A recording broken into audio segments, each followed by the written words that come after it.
저는 오늘 안식일을 기억하여 거룩하게 지키라라는 제목으로 말씀을 나누겠습니다. 자, 우리는 무한 경쟁의 시대에 살고 있죠. 일명 하이테크 시대라고 우리는 그렇게 부르며 살아가고 있는데요. 저보다 여러분들이 더 잘 아실 것 같아요.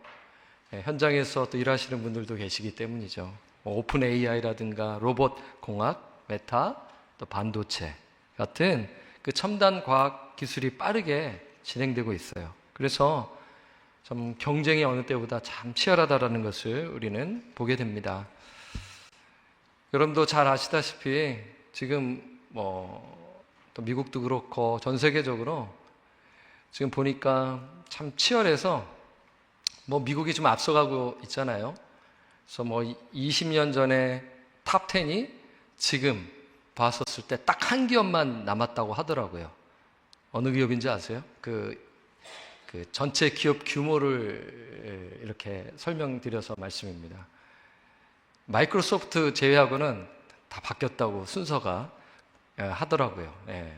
자, 그걸 또 오늘 이제 말씀을 준비하면서 좀 검색도 해보고 너무 좀 제가 그 분야에서는 또 잘 모르기에 참 경쟁이 치열하죠. 또 어떤 사람들은 이렇게 이야기하는 거예요. 스마트폰의 시대는 이제 곧 없어지게 될 것이다. 물론 있지만 이제 그걸 지금 치열하게 10년 전부터 준비하고 있어서 저 그걸 보고 또 깜짝 놀랐거든요. 그래서 정말 빠르게 변하고 있구나라는 것을 제가 또 말씀을 또 준비하면서 지금 세상이 돌아가는 것을 보면서 알게 되었어요. 최근 이런 뉴스가 있더라고요. 그 샌프란시스코에 본사를 둔 그 AI 스타트업 카그니션이라는 회사가 있습니다. 그 AI 쪽에서 일하시는 분들은 아실 것 같아요. 그런데 이 회사가 어떠한 정말 그 경쟁 회사를 인수하였다고 합니다. 그러면서 그 회사 직원들에게 선택권을 제시했어요. 그러니까 두 가지죠. 첫 번째는 뭐냐면 주 6일 80시간 근무라는 극도의 집약적인 근무 환경에 수용하거나 아니면 9개월치 퇴직금과 인수대금을 포함한 보상금을 받고 떠나라는 조건인 것이죠. 남든지 여기 문화에 적응할 것인지 따를 것인지 아니면 떠나. 그래서 경쟁에서 이기기 위한 전략으로서 전보다 더 많은 일을 하고 있는 것이 지금 그 IT 쪽인 것 같아요. 그래서 상당히 정말 치열하고 경쟁이 있다는 것을 알게 됩니다. 이것은 쉼이 없는 시스템이라고 볼 수가 있죠. 그런데 이러한 모습이 과거 이집트 시대에도 있었다는 것입니다. 출애굽기 그 1장을 보게 되면 이 바로가 국고성 두 곳을 이스라엘 백성에게 건축하게 합니다. 이 이집트의 이 국고성은 곡식과 병기 물자를 보관하는 아주 대규모 큰 성읍입니다. 근데 일명 작은 창고, 큰 창고 이렇게 보는 것이 아니라 성읍 전체가 곡식을 쌓아놓고 병기 물자를 쌓아놓는 그러한 성읍이죠. 그래서 이 국고성은 이 바로의 부와 권력을 보여주는 상징물인데요. 그런데 이 국고성의 건축물에 많은 벽들이 필요했죠. 그래서 바로는 이스라엘 백성에게 쉼을 주지 아니하고 일을 시키는 것입니다. 그래서 성경을 보게 되면 빨리 하라고 재촉하고 더 많이 만들라고 하는 것이죠. 벽돌을요. 지속적인 생산과 무한 경쟁의 시기였음을 보여주는 것입니다. 그래서 성경을 보게 되면 백성들의 삶은 너무나 고단해서 하나님께 기도하는 장면이 나오고요. 그리고 하나님은 계획하시죠. 모세를 보내어 이스라엘 백성을 구원하기로 계획하시는 것입니다. 그래서 이제 모세가 바로를 찾아와, 아론과 모세가 바로를 찾아와 이렇게 말하는 것이에요. 이스라엘 백성들을 보내라. 그럼 보내는 목적이 무엇이죠? 하나님께 예배드리기 위함이다 라고 말하는 것입니다. 자, 모세의 말을 들은 바로는 어떻게 대답하나요? 자, 오늘 본문 말씀은 아닌데 출애굽기 5장 4절에서 5절 말씀을 보게 되면 자, 어떠한 것을 제시하는지 알게 됩니다. 자, 4절을 제가 읽고 여러분 한번 5절을 읽어주십시오. 애굽왕이 그들에게 이르되 모세와 아론아 너희가 어찌하여 백성의 노역을 쉬게 하려느냐 가서 너희의 노역이나 하라. 5절 시작. 바로가 또 이르되 이제 이 땅에 백성이 많아졌거늘 너희가 그들로 노역을 쉬게 하는도다. 당연히 바로는 모세의 제안을 거절하지요. 이스라엘 백성의 노동력 때문입니다. 그러면서 바로가 하는 말은 잘 주목해 보시면 너희가 그들로 노역을 쉬게 하는도다 라고 합니다.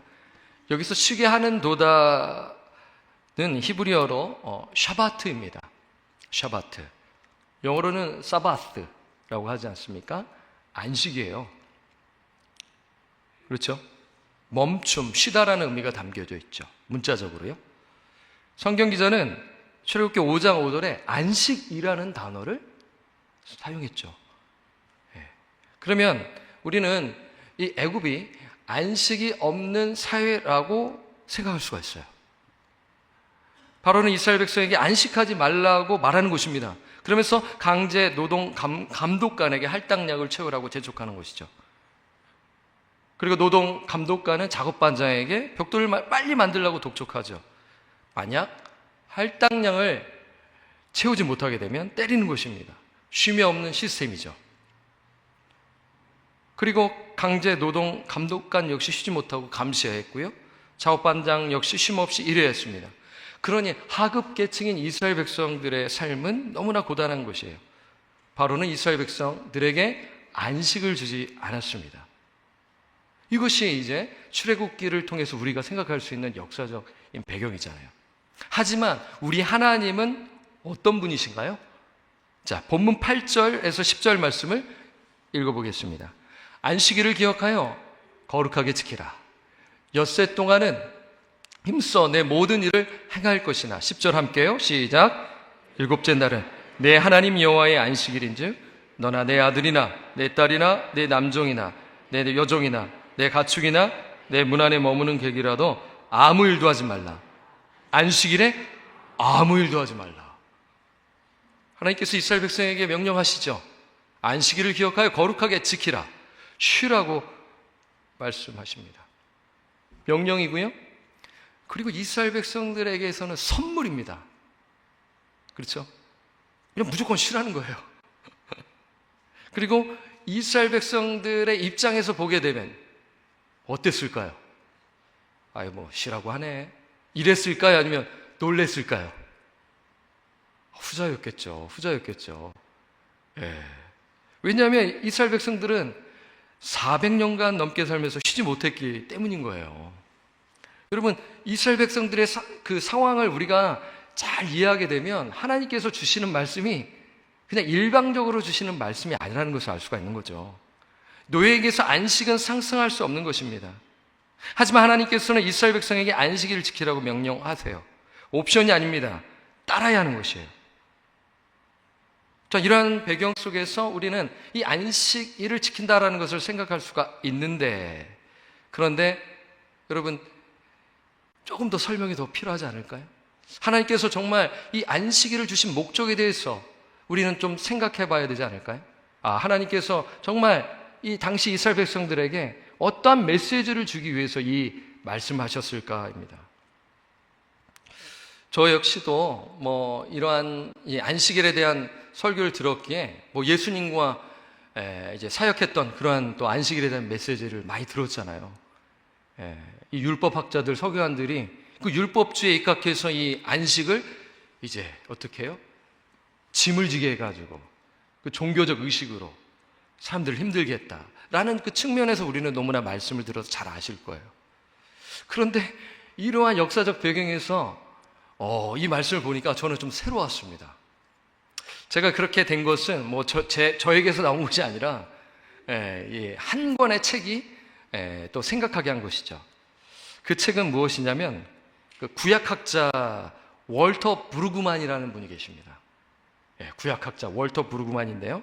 이분이 안식일은 저항이다. 안식일은 저항이다라는 책을 쓰셨어요. 제가 3년 전에 읽었는데 1년 전에 제자 섬김팀에서 추천 도서를 이제 말씀해 주셔서 제가 이 10권 중에 한 권을 이것을 추천을 했습니다. 참 좋은 책인데 도서관에 가보니까 있더라고요. 그래서 여러분들 이 안식에 대한 인사이트를 얻을 수 있는 참 좋은 책입니다. 두껍지도 않습니다.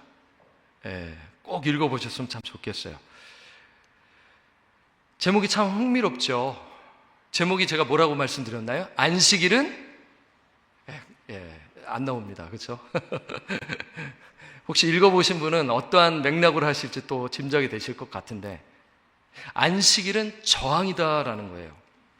여러분, 저항은 어떤 의미입니까? 저항. 어떤 힘이나 세력 앞에 굴복하지 않고 앞으로 계속 나아가는 것입니다. 그러니까 안식일을 지킨다라는 것은 상당히 좀 적극적인 자세. 그래서 어느 분께서는 제목이 좀 약하다. 이 번역을 했잖아요. 영어에 번역을 했지만 조금 더, 그러니까 상당히 몸부림치고 진짜 적극적으로 조금 더 하는 용어로 해야 되지 않나, 뭐 그렇게 표현하더라고요. 근데 저항이다라는 것도 제목을 저는 잘 지었다고 생각하거든요. 그러면 구체적으로 무엇에 대한 저항일까요? 제가 설교서두에 샌프란시스코 이야기도 했고, 그리고 이 이집트의 상황을 설명했습니다. 그런 가운데 하나님은 안식하라고 하세요. 그런데 이 월터 부르그만은 이 안식일은 저항이다라는 메시지 속에, 그러면 무엇을 저항하라고 했을까입니다. 그것은 바로의 시스템에 저항하라는 것이에요. 바로의 시스템은 무엇입니까? 쉼이 없는 시스템이죠. 그러니까 바로의 시스템에 저항하라는 것은 쉼이 없는 시스템에 저항하라는 것이에요. 더 쉽게 말씀드리면 세상의 방식에 저항하라는 것입니다. 여러분, 세상의 방식이 어떻습니까? 우리는 너무나 익숙합니다. 바빠야지만이 내가 편안하고 뭔가 좀 여유가 생기면, 저도 좀 그런 것 같아요. 뭔가 여유가 있으면 이거 좀 이상하다, 조금 뭔가 좀 해야 된다 라는 생각을 가질 때가 저 역시 있거든요. 그렇지 않습니까? 여러분 안 그러시나요? 여러분, 세상의 방식에 저항하라는 것, 세상의 방식은 예를 들자면 소비주의 아니겠습니까? 소비주의.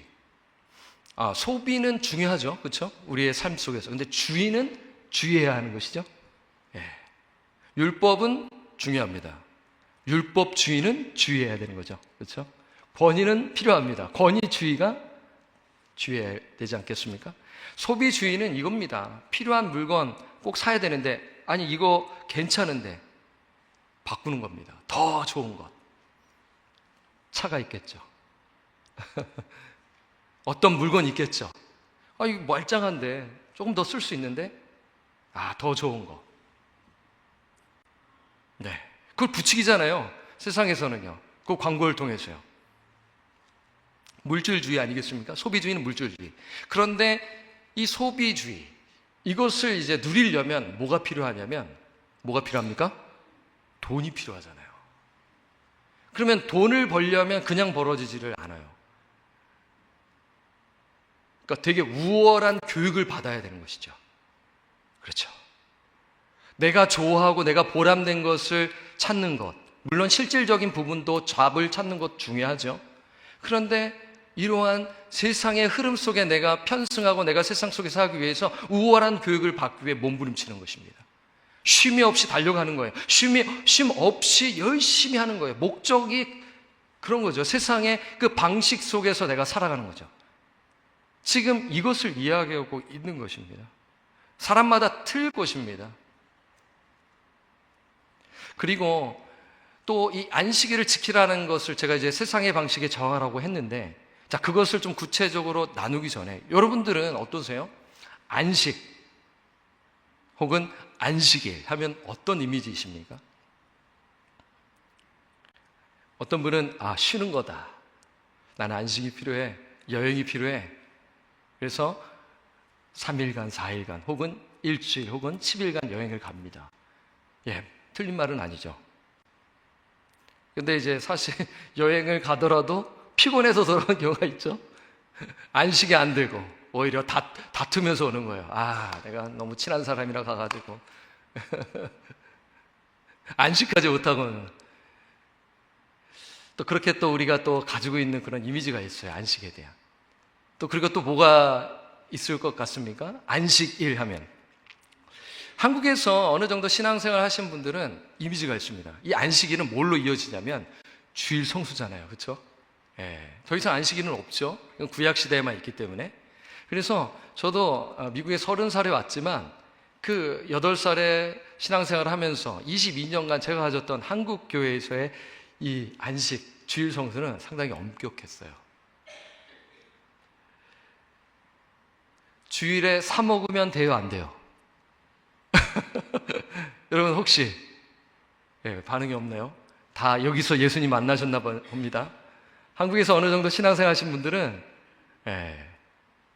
그렇죠? 뭐 80년대, 90년대 제가 이제 그렇게 주일학교와 중고등부 시절을 보냈는데 사 먹으면 안 돼요. 그래서 저는 순종했어요. 슈퍼에 가서 안 사 먹었어요. 뭐 이렇게 물어보더라고요.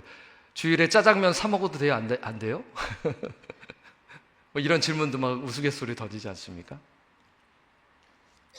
그리고요, 보게 되면 저는 그래도 괜찮은 것 같아요. 다른 교회는요, 교회가 먼 거예요. 그럼 버스를 타야 돼요.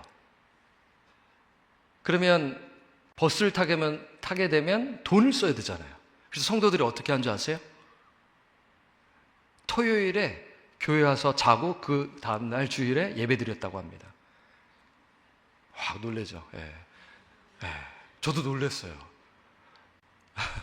실질적으로 있었습니다. 근데 여러분, 저 폄하하는 건 아닙니다. 분명히 그 성도님들 가운데는 진짜 순수하게 주님 사랑하고 교회 사랑하는 마음으로 그렇게 하신 분들도 있어요.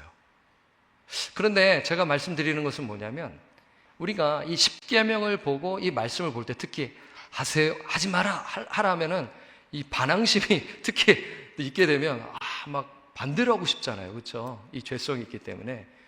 그래서 이 안식일을 지키라는 것을 뭔가 내가 지키는데 뭔가 하지 말아야 할 것에 대한 그 프레임 속에서 살아가는 경향이 있는 것 같아요.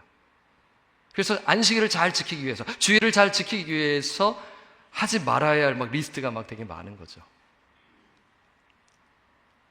그런데 이러한 영향이 어디에서 온지 아세요? 미국에서 왔습니다. 미국에 그 청교도법이 있었다는 거 아시죠? 미국의 이 청교도법이 한국에 영향을 줍니다. 특히 장로교에 영향을 주지 않습니까? 저도 신앙생활을 장로교에서 했기 때문에 여러분들도 한국에서 저와 같이 그렇게 했다면 이 부분에 대해서 잘 아실 거예요. 이 과거 미국의 이 청교도법 1900년대 중반까지 있었을 것으로 생각이 드는데, 예를 들자면 필라델피아 필리스라는 그 야구팀이 있죠. 펜실베니아에. 그리고 피츠버그 파이러츠 팀이 있는데 그 두 팀이 경기가 일요일에 열렸다고 합니다. 그런데 주일 오후 6시가 되면 어떻게 한 줄 아세요? 오늘날에는 계속 해야 되잖아요. 그렇죠? 12시고 1시고 2시고 모르겠어요. 요즘은 연장전이 없는지 좀 가물가물한데, 근데 당시에는 청교도법에 따라야 했기 때문에 오후 6시를 넘으면 경기를 중단하고 집에 돌아가야 했어요. 이 주일에 유흥과 오락을 금했는 아주 그러한 종교법이죠. 근데 그게 이제 미국에 있었단 말이에요. 그래서 이 미국에서 신앙생활한 그런 좀 연세 있으신 이 미국 분들 이거 잘 압니다. 그래서 이미지가 내가 이거 하지 말아야 되지, 이걸 해야 되지, 이러한 속에서 안식일을 지킨다라는 것을 많이들 갖고 있습니다. 책을 통해서도 그렇게 생각했고요. 저 역시도 그러한 것에 좀 사로잡혀 있어서 그러한 부분에 또 습관도 있었던 것으로도 있었죠. 그런데 여러분, 그렇게 하는 것이 제가 나쁘다고 이야기 드릴 수는 없어요. 그 순수한 마음과 하나님 사랑하는 마음에서 하는 분들이 있기 때문인 것이죠. 그런데 저는 더 깊은 의미, 하나님께서 정말 이 안식일을 거룩히 기억하여 거룩히 지키라는 이 말씀에 어떠한 진정한 영적 의미가 있는가. 결국엔 이거는 추상적인 이야기가 아니라 실질적인 이스라엘 백성의 그러한 삶과도 연관되어 있기에 우리는 생각할 수가 있는 거예요. 그리고 오늘 21세기를 살아가는 우리들에게도 이 말씀은 하나님의 말씀이고 영원한 하나님의 말씀이기에 오늘 우리에게도 직접적으로 주시는 말씀이라고 저는 생각하고 전하는 것이죠. 그래서 서두에 안식일은 저항이다라는 것으로 여러분들에게 말씀을 드렸죠. 세상의 방식에 저하는 것입니다. 몸부림치는 것입니다. 내가 의지적으로 결단하지만 않으면 안 된다라는 것을 생각하는 것이에요. 그래서 이러한 배경으로 오늘 본문 말씀을 깊이 묵상하시면서 생각하시면서 내 삶을 돌아보시면서 한번 이 말씀을 한번 내 삶 속에 적용했으면 참 좋겠어요. 그래서 다시 한번 더 오늘 본 말씀 8절에서 11절 이 말씀을 다시 한번 더 여러분 읽으시면서 우리 한번 말씀을 제가 한번 더 다시 나누도록 하겠습니다. 읽겠습니다. 안식일을 기억하여 거룩하게 지키라. 엿새 동안은 힘써 내 모든 일을 행할 것이나 일곱째 날은 내 하나님 여호와의 안식일인즉 너나 내 아들이나 내 딸이나 내 남종이나 내 여종이나 내 가축이나 내 문 안에 머무는 객이라도 아무 일도 하지 말라. 11절 시작. 나 여호와가 하늘과 땅과 바다와 그 가운데 모든 것을 만들고 일곱째 날에 쉬었음이라. 그러므로 나 여호와가 안식일을 복되게 하여 그날을 거룩하게 하였느니라. 우리는 지금 방금 11절 말씀, 8절에서 10절 말씀 아시죠? 예, 아무 일도 하지 말라. 그러면서 11절에 하나님께서 왜 안식일을 지켜야 하는 그 이유를 말씀해 주세요. 하나님께서 그 피조 세계를 6일간 창조하시고 일곱째 날에 안식하셨잖아요. 그러니까 하나님께서 안식하셨기 때문에 너희들도 안식하라 라는 것이죠. 그렇죠? 그런데 하나님께서 어떻게 보면 피곤해서 그러신가? 그건 아니겠죠? 하나님은 피곤해서 안식하라는 것 아니란 말입니다. 하나님은 졸지도 아니하시고 주무시도 아니하시는 분입니다. 그래서 하나님은 우리에게 쉬지 말고 기도하라고 하셨잖아요. 왜요? 하나님은 계속 들을 준비를 하시는, 졸지도 아니하시고 주무시지도 아니하시는 분이시기 때문에 우리에게 기도하라고 하셨어요. 쉬지 말고. 문제는 우리가 기도하지 않아서가 문제인 건데, 지금 하나님께서 이 안식일을 지키라고 하신 것, 하나님께서 안식하셨기 때문에 그 의미로서 볼 수 있고, 또한 11절 마지막 부분을 통해 하나님께서 왜 안식일을 기억하여 거룩하게 지키라고 말씀하셨는가를 알 수가 있는 것입니다. 다시 한번 보겠습니다. 20장 11절 끝부분요, 함께 읽죠. 시작. 여호와가 안식일을 복되게 하여 그날을 거룩하게 하였느니라. 아멘. 자, 여기서 우리가 볼 수가 있는 거예요. 하나님께서 안식일을 어떻게 하셨습니까? 복되게 하여 그날을 거룩하게 하셨다. 이게 되게 중요합니다. 이게 키워드입니다. 이 말씀은 이미 창세기 2장 1절에서 3절에서 하나님께서 말씀하셨어요. 그런데 거룩하게 하였다라는 것은 어떤 의미냐면요, 거룩하게 만들었다라는 거예요. 거룩하게 하였다라는 것은 거룩하게 만들었다. 이 용어는 하나님을 위해 어떤 것을 따로 떼어 놓다. 하나님을 위해 어떤 것을 따로 떼어 놓다라는 의미인 것이에요. 그렇다면 구체적으로 무엇을 위해 따로 떼어 놓았을까요? 그것은 예배와 교제를 위해서입니다. 그렇죠. 이 부분에 대해서는 분명히 아실 거예요. 안식에 대한 의미로서 이거는 예배와 관련되어 있구나, 교제와 관련되어 있다는 것을 알 수가 있어요. 맞습니다. 하나님은 이스라엘 백성들을 구원하셔서 은혜로 출애굽시키셨습니다. 그렇지 않습니까? 그것은 그림자이지만 하나님께서 예표로 보여주셨죠. 우리가 우리의 힘과 노력으로는 절대로 구원을 받을 수가 없어요. 오직 예수 그리스도를 믿는 믿음을 통해서 하나님의 자녀가 될 수가 있잖아요. 구원을 받을 수 있잖아요. 이러한 것을 말씀하시기 전 그 그림자로서 하나님은 이스라엘 백성, 노예 생활하고 있는 이스라엘 백성을 무조건적으로 그들을 사랑하셔서 은혜로 그들을 구원해 주셨죠. 그리고 홍해를 건너가게 하셨어요. 그것은 무슨 의미입니까? 침례입니다. 그렇지 않습니까? 침례입니다. 오늘 우리가 이제 침례식을 생각할 수 있지 않겠어요? 그리고 난 다음에 하나님께서는 그 1년 되는 무렵에 시내산에서 이스라엘 백성들에게 법과 식을 주셨습니다. 그렇지 않습니까? 왜 주셨습니까? 힘들게 하려고? 짐을 주려고? 아니죠. 뭐예요? 하나님과의 관계, 친밀한 교제를 위해서 이 십계명과 그 성막 만드는 것을 하나님께서 직접 말씀하셨고 가르쳐 주셨지 않습니까? 그러한 맥락에서 이 4계명 역시 하나님께서는 이스라엘 백성들과 진정한 교제를 누리고 싶어서 이렇게 말씀하시는 것으로 우리는 생각할 수가 있잖아요. 그래서 안식일을 거룩히 지킨다라는 것은 우리가 이제 몸부림치면서 세상의 방식에 저항하면서, 적극적으로 저항하면서, 그래서 시간을 구별하여 따로 떼어 놓아 하나님을 섬기고 예배하는 것이죠. 사실 여러분 보세요. 이집트는 다신교의 나라입니다. 10가지 재앙이 다 신들과 관련되어 있기 때문에 하나님께서는 그들이 섬기는 신을 가지고 애굽 사람들을 심판하셨지 않습니까? 요즘 우리가 에스겔서를 묵상하고 있습니다. 에스겔서의 배경은 바벨론 아니겠습니까? 바벨론 역시 다신교의 나라 아니겠습니까? 그런데 포로로 끌려간 이스라엘 백성들 거기서 어떻게 해요? 우상 숭배하는 거예요. 왜요? 왜요? 너무나 바벨론이 너무나 부강하기 때문에, 찬란한 문명 때문에 현혹이 되는 것 아니겠어요? 그래서 이 신이 우리를 어떻게 해주지 않을까?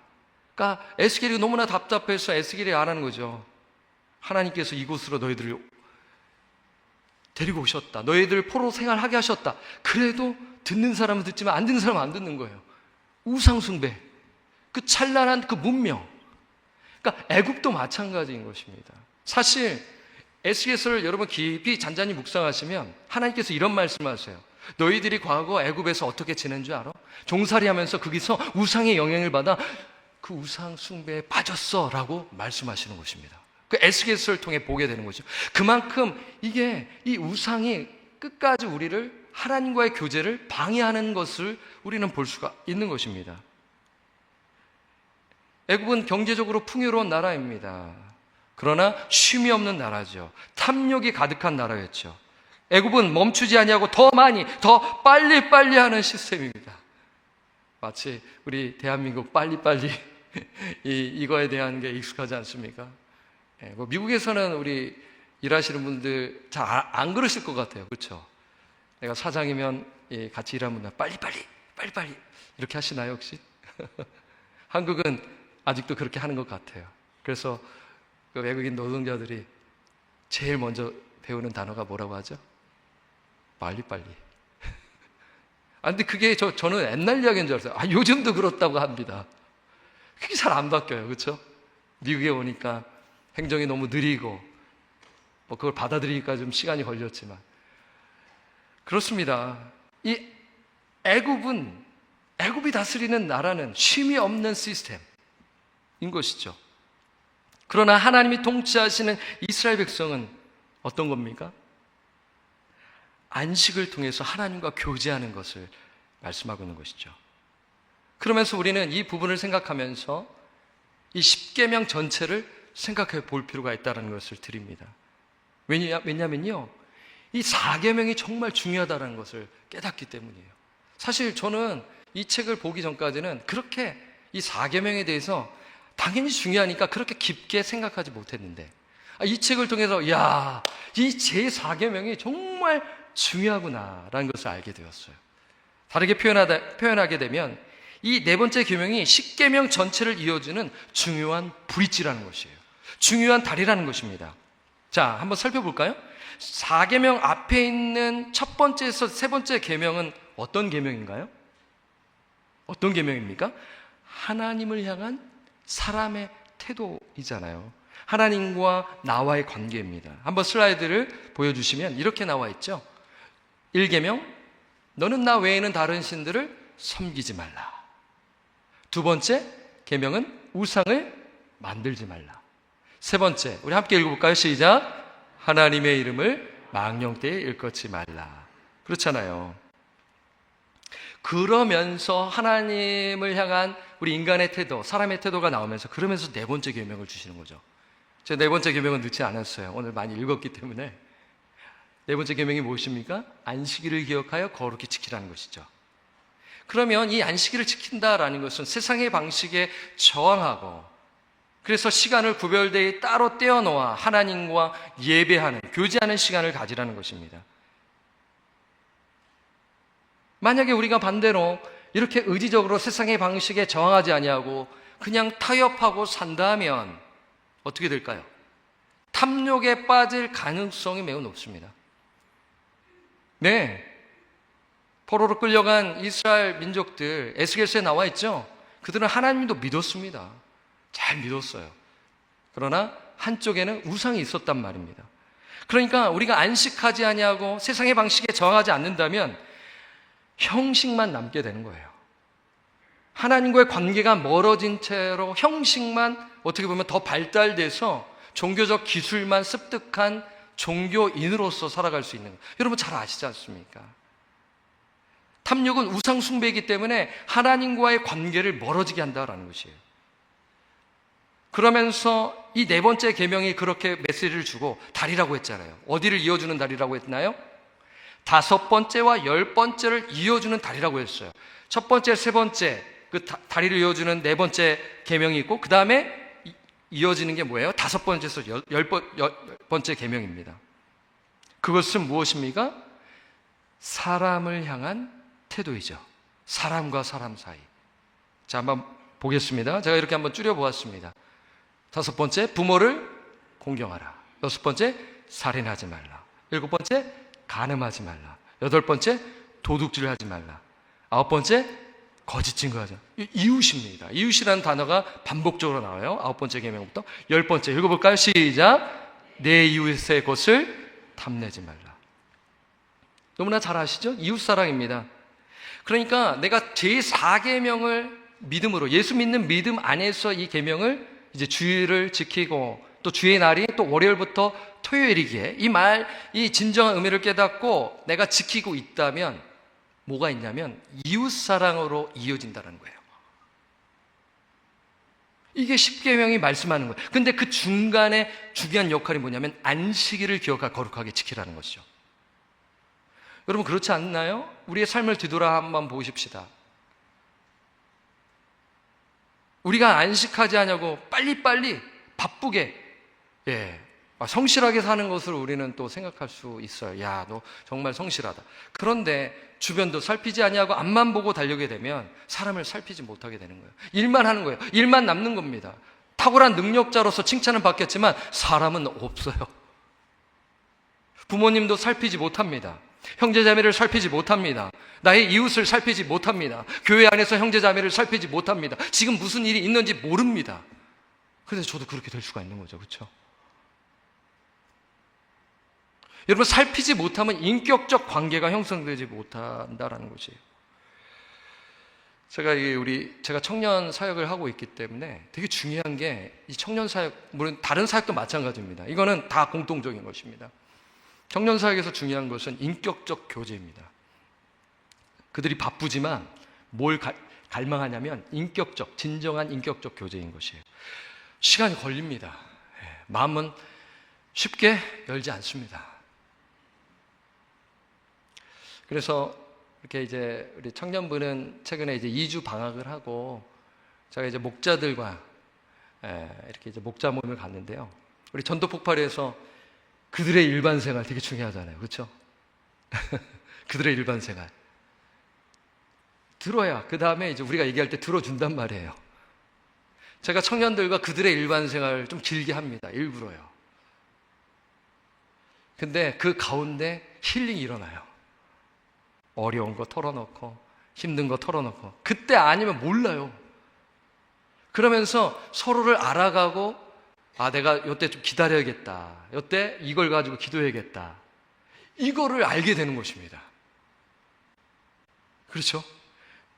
단순히 성경 지식을 배우는 시간이 아닙니다. 하나님의 말씀을 같이 몸부림치면서 하기 위해서는 그들의 생활을 면밀히 들을 필요가 있어요. 대화를 해야 돼요. 저도 오픈해야 되는 것이에요. 그래야 인격적 관계가 형성되어서 함께 공동체를 세워나갈 수가 있는 것이에요. 이것이 하나님께서 말씀하시는 안식일을 지킨다라는 것으로 우리는 생각할 수가 있는 것이에요. 그런 맥락에서 여러분들 다시 한 번 더 10번째 계명 이웃에 대한 이 말씀을 한번 다시 한번 읽어볼까요? 자, 출애굽기 20장 17절 말씀 시작. 집을 탐내지 말라. 네 이웃의 아내나 그의 남종이나 그의 여종이나 그의 소나 그의 낙이나 물은 내 이웃의 소유를 탐내지 말라. 그렇죠. 하나님께서는 이웃을 돌보라고 하시면 되겠는데 뭐라고 말씀하세요? 내 이웃의 소유를 뭐 하지 말라? 탐내지 말래요. 왜냐하면 이 탐심은 이웃을 희생시켜가며 재물을 얻으려 하기 때문인 거예요. 바로가 다스리는 애굽의 시스템이 그런 거였습니다. 그렇지 않습니까? 그렇잖아요. 지속적인 생산과 무한 경쟁입니다. 쉼이 없는 시스템입니다. 탐욕을 부리는 시스템입니다. 그러니 인간관계가 어땠을까요? 따뜻하지 못했겠죠. 삭막했겠죠. 이스라엘 백성들 간에서도 눈치 봤을 거예요. 서로 일 넌 되게 못한다. 그런 거 있잖아요. 제가 군생활에서 경험했습니다. 군생활 좀 잘하면 되게 칭찬받고, 못하면 막 맞고, 비인격적이잖아요. 제가 그거를 겪었기 때문에 참, 그 점이 참 어렵더라고요. 네. 사람마다 수준이 있는데, 이런 부분에서 안 되니까, 이 조직 문화이고, 그러다 보니까. 참 그렇습니다. 그렇지 않습니까? 그러니까 안식일을 거룩히 지키라는 명령은 단순히 그냥 쉬는 것에 족하는 것이 아니라, 내가 좀 여행 가자. 혹은 뭐가 이렇게 혼자서 그냥 편하게. 그런 것으로 그치는 것이 아니라 하나님과의 친밀한 교제가 회복되는 것이고, 그리고 그 교제가 회복되어져 이웃과의 그 교제가 친밀한 교제로 이어지는 것을 말씀하고 있는 것이죠. 저와 여러분이 그렇게 정말 진실하게 실천하면 사랑이 넘치는 쉼을 느낄 수 있지 않겠습니까? 이러한 의미로서 우리는 안식일을 기억하여 거룩하게 지키라는 것으로 우리는 생각할 수가 있는 것이에요. 사랑하는 성도 여러분, 우리는 너무나 잘 압니다. 우리는 오늘 찬양 통해서 주님만 찬양합니다. 주님만 예배한다고 선포했고 고백했어요. 귀합니다. 그래서 월요일부터 토요일까지 이 예배당을 나가시면서 말씀 묵상하시면서 정말 주님과의 친밀한 교제를 누리시기를 바라요. 날마다 주님을 찬양하고 주님과의 그러한 말씀 묵상을 통하여 교제를 풍성히 누리시기 바랍니다. 그런데요, 거기서 끝나면 안 됩니다. 이웃사랑으로 이어져야 됩니다. 공동체로 나아가야 한다라는 것을 말씀하는 거예요. 함께 기도해주고 함께 위로해주고 격려해주며 공동체를 세워나가야 하는 것이에요. 이러한 의미를 주시기 위해 하나님께서는 제4계명을 주셨다라는 것입니다. 사랑하는 성도 여러분, 저는 이 말씀을 묵상하면서 어떠한 적용점을 나눌까 좀 고민을 했습니다. 어떻게 보면 조금 이 말씀이 상당히 좀 인사이트가 있거나 혹은 여러 가지 좀 뭔가 정보를 주는 듯한 이러한 느낌으로서 생각할 수가 있잖아요. 모르겠습니다. 그러나 여러분, 물론 그것도 필요하죠. 그런데 중요한 것은 뭐냐면 삶 속으로 이어져 나가야 한다는 것이에요. 그래서 한번 고민해 봤는데 그것은 무엇이냐면 9월에 뭐가 시작됩니까? 네? 시니어 토요학교. 집사님 일부 예배 때 성도님과 동일하게 말씀을 해주시네요. 제가 깜짝 놀랐어요. 왜냐하면 제 답은 시니어 토요학교가 아니었거든요. 큰일 났습니다. 제가 시니어 학교 담당을 하고 있는데, 그래서 제가 맞습니다, 중요합니다 하면서 참여하셔야 되죠 하면서 이제 권면을 했거든요. 예, 맞습니다. 시니어 토요학교 잘 참여하셔야 돼요. 1교시, 2교시, 3교시 특강, 식사교재 있고요. 그 이후에 또 시간이 있는데 그게 무슨 시간인지 아세요? 목장 모임이 있다는 것입니다. 저는 적용점은 뭐냐면 9월부터 시니어 토요학교도 시작되고 그 다음에 목장도 시작이 되는 것이에요. 여러분, 이 말씀이 어떤 분에게는 부담이 되는 성도들 있을 줄 압니다. 그러나 저는 담대하게 성령을 의지하며 선포합니다. 목장 모임에 적극적으로 참여하시기를 바랍니다. 아멘이 적습니다. 목장 모임에 적극적으로 참여하시기를 바랍니다. 그 아멘에 순종하시면 여러분들은 오늘 이 말씀, 하나님이 주시는 참된 안식을 누릴 수 있는 복을 이 땅 가운데서 누릴 수 있게 되는 거예요. 이해합니다. 지금 상황이 힘들고 여러 가지 형편이 어려워서, 그러나 기도하시고 언젠가는 내가 진짜 하나님의 그때가 지금일 수가 있어요. 미루지 마십시오. 그래서 하나님께 기도하시면서 소그룹에 들어가셔서 적극적으로 참여하셔서 하나님의 말씀을 나누세요. 어려우면 어렵다, 힘들면 힘들다, 즐거운 일이다. 이러면서 나누시면서 서로 격려하고 서로 위로해주고 이렇게 나아가야 나도 잘하고 상대방도 잘하면서 함께 성장할 수 있는 것, 이것이 하나님께서 주시는 진정한 안식이라는 것이에요. 이것을 지금 실천하신 분은 더 적극적으로 실천하시고, 이 부분에 대해서 지금 주저하거나 지금 나는 좀 소극적이다, 오늘 이 말씀을 통해서 순종해 보시기 바랍니다. 그러면 여러분들은 오늘 이 네 번째 계명을 정말 그 깊은 의미를 알고 순종하심으로 하나님을 경험하는 삶, 하나님의 임재를 경험하는 삶을 누리게 되는 것이죠. 말씀을 뵙습니다.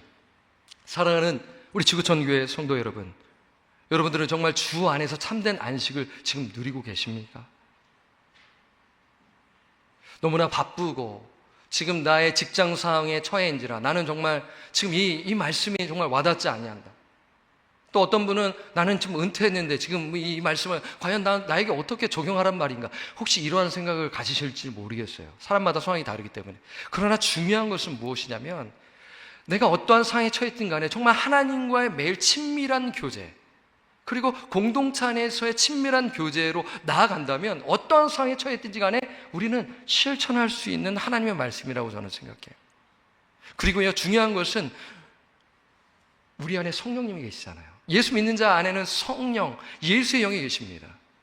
그래서 우리는 날마다 예수 그리스도를 의지하며 예수 그리스도 안에서 참된 안식을 누려야 하는 것이죠. 그래서 예수님께서 이렇게 말씀하시는 거예요. 마태복음 11장 28절에서 30절 말씀 읽겠습니다. 제가 30절을 읽고 우리 3부 때는 다 같이 한번 읽어보도록 하겠습니다. 시작! 수고하고 무거운 짐 진 자들아, 다 내게로 오라. 내가 너희를 쉬게 하리라. 나는 마음이 온유하고 겸손하니 나의 멍에를 메고 내게 배우라. 그리하면 너희 마음이 쉼을 얻으리니 이는 내 멍에는 쉽고 내 짐은 가벼움이라 하시니라. 여러분, 예수님 당시에도 이 말씀, 무거운 짐은 무엇일까요? 텍스였어요. 그리고 유대인들에게는 또 뭐가 있냐면 종교라는 그 짐입니다. 율법주의라는 짐이에요. 그러면서 예수님께서 다 내게로 와라, 내 안에서 참된 안식을 누리라 초청하고 계시는 것이죠. 그 핵심은 뭐냐면 인격적 교제입니다. 친밀한 알미예요. 그렇지 않습니까? 비인격적이다라고 하면 뭐예요? 일방적이고 나누지 아니하는 게 비인격적 아니겠습니까? 예수님은 그런 분이 아니에요. 예수님은 함께 교제하고 함께 나누기를 원하시는 그러한 신실하시고 인격적인 친구 같은 분이시잖아요.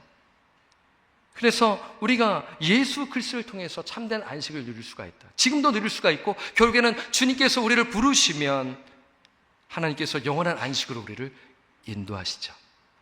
그것을 우리가 소망하며 살아가고 있는데, 근데 지금 이 땅에서 풍성한 삶, 하나님의 안식, 하늘로부터 주어지는 안식, 하늘로부터 주어지는 은혜, 하늘로부터 주어지는 평강을 이 땅 가운데 풍성히 누려야죠. 그래야 가정이 살아나죠. 그래야 공동체가 살아나죠. 그러니 여러분들, 그 개인의 그 묵상 시간과 기도 시간과 하나님과의 교제하는 시간이 얼마나 중요합니까? 그것 없이 만약에 산다면 하나님과 멀어질 수가 있어요. 내 성공을 향해 달려가는 인생으로 갈 수가 있는 것입니다. 사랑하는 성도 여러분, 예수 그리스도 안에 거하시기를 바랍니다. 예수 그리스도 안에서 깊은 교제를 시간을 가지시기를 바랍니다. 지체를 잘 섬기시고요, 그렇게 살아갈 때 내가 안식의 의미를 알고 실천하는 삶을 살게 되는 것입니다. 참된 안식을 주 안에서 풍성히 누리시는 저와 오늘 예배 참석한 우리 성도님들 되시기를 주님의 이름으로 부탁드리고 간절히 축원합니다.